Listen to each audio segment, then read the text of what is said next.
सुप्रभात बच्चों। तो आज स्वागत है आप सबका गीता मैम की पाठशाला में। मैं आज आप लोगों के लिए लेकर आई हूँ कक्षा 9 से साखिया कविता, जो हमारे प्रिय कवि कबीर दास जी द्वारा लिखा गया है। तो हम इस कविता को आज आप लोग को सामने लेकर आई हूँ और इसकी व्याख्या करने जा रही हूँ। आप लोग अच्छे से समझिएगा। इसको मैं अपनी सरल से सरल भाषा में समझाने की कोशिश करूँगी कि आप लोग को अच्छे से समझ में आ जाए। और मेरा वीडियो यदि अच्छा लगे तो आप लोग लाइक कीजिएगा, कमेंट कीजिएगा, सब्सक्राइब कीजिएगा। और यदि आप दूसरी कोई भी पोएम, कविता या कहानी क्लास 9 से या ग्रामर से जो कुछ भी आप सुनना चाहते हैं मुझे कमेंट करके बताइएगा। वो अवश्य ही आप लोगों के सामने बहुत जल्दी से जल्दी लेकर आऊँगा। तो जो कबीर की साखिया है वो इस प्रकार है। कबीर की साखिया जो है इस प्रकार है। जो पहला काव्य पंक्तियाँ है, मान सरोवर शुभर जल हंसा केली कराई, मुक्ता फल मुक्ता चुगे अब उड़ी अनंत न जाए। प्रस्तुत पंक्तियाँ में कबीर दास जी कहते हैं कि ये जो मान सरोवर मतलब तालाब को कहा जाता है। ये जो मान सरोवर है ये पानी से लबालब भरा हुआ है। ये जो मान सरोवर है ये पानी से लबालब भरा हुआ है और इसमें हंसा जल मतलब हंस को कहा गया है। हंस समझते हो ना, स्वान, जिसको इंग्लिश में स्वान बोलते हैं, उसे हंस कहते हैं। ये हंसा केली कराई, ये जो मान सरोवर है जो पानी से लबालब भरा हुआ है और इसमें जो हंस है वो क्या कर रहे हैं? क्रीड़ा कर रहे हैं। क्रीड़ा मतलब क्या होता है? खेलना। हंस इसी में खेल रहे हैं। मुक्ता फल मुक्ता चुगे अब उड़ी अनंत न जाए। उन लोगों को, इन हंसों को ऐसा लग रहा है देखकर कि इसके अंदर से मोती चुगने की कोशिश कर रहे हैं। ये क्यों बोला गया है? ये क्यों ऐसा कहा गया है? इसके ये जो कविता के माध्यम से हमें कबीर दास जी यहाँ तक पहुँचाना चाहते हैं।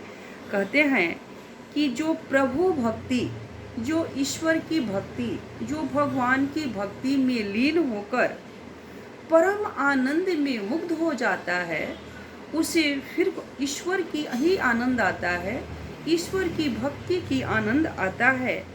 वो उसमें ऐसे डुबकी लगाता है। कहाँ पे डुबकी लगाता है? जैसे हंस पानी के अंदर डुबकी लगा रहे हैं, तैर रहे हैं, उसके अंदर मोती खोज रहे हैं, वैसे ही इंसान जब प्रभु भक्ति में लीन हो जाता है, ईश्वर की भक्ति में लीन हो जाता है, तो उसके अंदर ऐसे डुबकी लगाता है, उसके अंदर ऐसे मोती चुगने की कोशिश करता है कि वह कहीं और जाने की पसंद नहीं करता है और वहाँ से कहीं और जाना नहीं चाहता है। कहाँ से? ईश्वर को छोड़कर।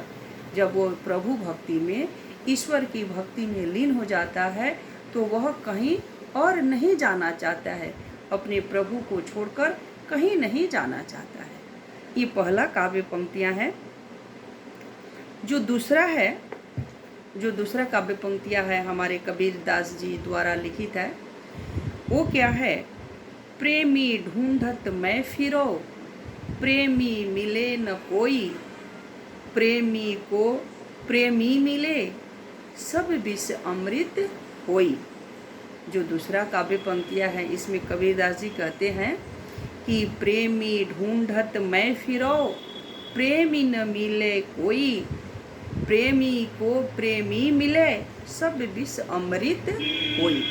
दूसरे पंक्तियों में कबीर दास जी कहते हैं कि सच्चे प्रभु, जो सच्चे प्रेमी होते हैं प्रभु की, वो उसको प्रभु ही खोजने निकल जाते हैं। जो सच्चे ईश्वर प्रेमी होते हैं उसको ईश्वर ही खोजने निकल जाते हैं। और वह तब तक खोजते हैं जब तक कि उसे उनका अपना भक्त मिल नहीं जाता है। जो पहला भक्त है ना, प्रेमी ढूंढत मैं फिरो, प्रेमी मिले न कोई, प्रेमी को प्रेमी मिले, सब विष अमृत होई।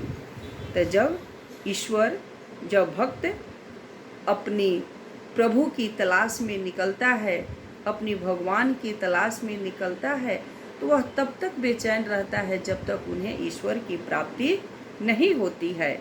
और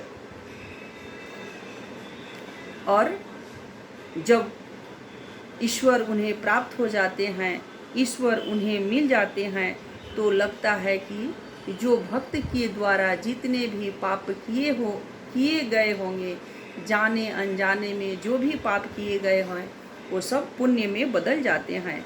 उनकी सारी वासनाएं नष्ट हो जाती है, उनकी सारी दुर्भावनाएं समाप्त हो जाती हैं, उनकी सारी जो असमंजसताएं होती हैं वो सारे के सारे विलुप्त हो जाती हैं, और उनके मन में पवित्रता की अमृत का संचार होने लगता है। किसके मन में? भक्त के मन में। कब होता है? जब भक्त को ईश्वर की प्राप्ति हो जाती है। जब भक्त को ईश्वर से मिलन हो जाता है तो उनके मन में अमृत का संचार होने लगता है। ये दूसरा पंक्तियाँ है। अब चलते हैं तीसरा पंक्तियाँ। तीसरे पंक्तियाँ में कबीरदास जी क्या कहते हैं?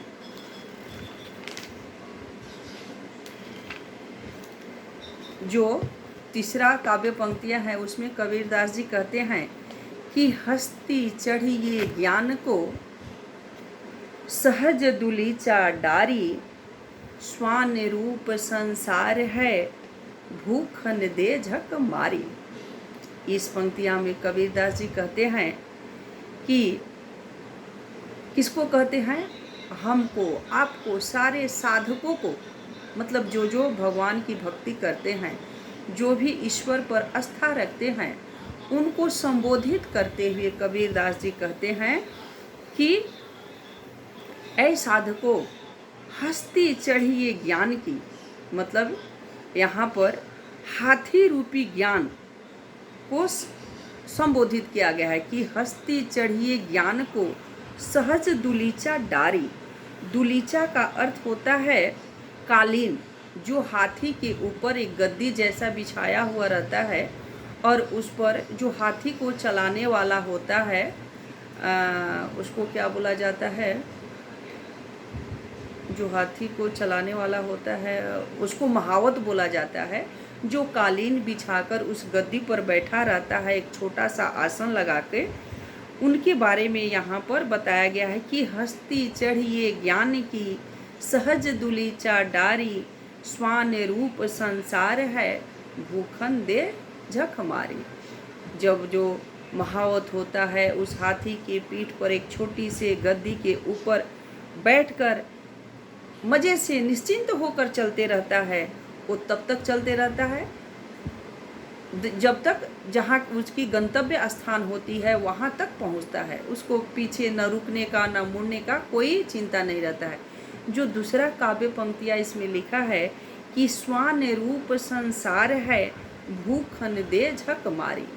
इसका अर्थ क्या हुआ कि ये जो संसार है ना, संसार की तुलना इसमें कबीरदास जी कुत्ते से की है कि ये जो संसार के लोग हैं वो अक्सर, मतलब जब हाथी चलती है तो देखते हो आप लोग, उसके पीछे कई सारे कुत्ते भौंकने लगते हैं, कंटिन्यू भौंकते रहेंगे, जहाँ तक हाथी जाएगी उसके पीछे पीछे जाएंगे, भौंकेंगे। लेकिन आप लोग ये चीज़ ध्यान से देखिएगा कि इस चीज़ का हाथी के ऊपर कोई असर नहीं होता है। वो अपनी मस्त चाल में चलते रहता है जहाँ उसको जाना होता है, और वह किसी की परवाह नहीं करता है। तो इस कविता में हमारे कबीरदास जी कहते हैं कि ठीक आप लोग भी उसी तरह, उस हाथी की तरह हो जाओ। अब आप लोग जहाँ भी जा रहे हो, जिस काम के उद्देश्य से निकले हो, या तो प्रभु प्राप्ति के लिए निकले हो या कोई अपने जीवन के लक्ष्य के लेकर निकले हो, आपके पीछे से बोलने वाले, पीछे से आपके पैर खींचने वाले हजारों मिलेंगे, लेकिन आप पीछे मुड़कर मत देखिए। यदि भक्ति में लीन है तो आप भक्ति में लीन में मुग्ध हो जाइए। आप अपनी लक्ष्य में जाना चाहते हैं, किसी लक्ष्य को प्राप्त करना चाहते हैं, तो जब तक वह लक्ष्य प्राप्त नहीं होता है आप पीछे मुड़कर मत देखिए। तब आपको जाकर जीवन का लक्ष्य प्राप्त होता है। ठीक है, तो मैं अभी आप लोगों का नंबर 1, नंबर 2, नंबर 3 जो साखिया कविता है उससे तीनों का मैं व्याख्या अच्छे से समझा दी हूँ। और आप लोगों को वीडियो यदि अच्छी लगी है तो आप लोग लाइक कीजिएगा, कमेंट करके बताइएगा कि समझ में आया कि नहीं आया, या कोई और भी यदि आप कविता सुनना चाहते हो, समझना चाहते हो तो आप कमेंट करके ज़रूर बताएं। मैं आप लोगों तक पहुंचाने की जल्दी से जल्दी कोशिश करूंगी। और जो बाकी इसमें के 4th, 5, 6 जो भी बचे हुए हैं मैं नेक्स्ट वीडियो में लेकर आऊँगी। तब तक के लिए अलविदा, बाय बाय, टेक केयर।